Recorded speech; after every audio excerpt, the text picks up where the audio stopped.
নমস্কার, আশা করি সকলেই ভালো আছো এবং সুস্থ আছো। চলো আজ থেকে আমরা ইংলিশে কথা বলতে শিখি। নমস্কার। ইংলিশে কি বলতে হবে এটাকে? হ্যালো।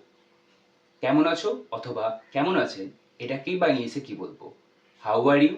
অথবা আমরা এটাকে এইভাবে বলতে পারি হাউ আর ইউ টুডে? তোমার বয়স কত অথবা আপনার বয়স কত? How old are you? How old are you? আজ কোন দিন অথবা আজ কি বার? What day is it today? What day is it today? আজ রবিবার।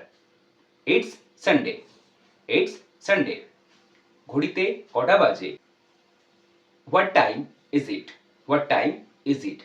এখন ঘড়িতে সকাল ৯টা বাজে। এখন ঘড়িতে সকাল ৯টা বাজে। It's 9 o'clock in the morning. It's 9 o'clock in the morning. তুমি কি ইংরেজি শেখো? Do you study English? তুমি কি ইংরেজি পড়ো? Do you study English? Do you study English? চলো ইংরেজি শেখা যাক। Let's learn English. ধন্যবাদ। Thank you.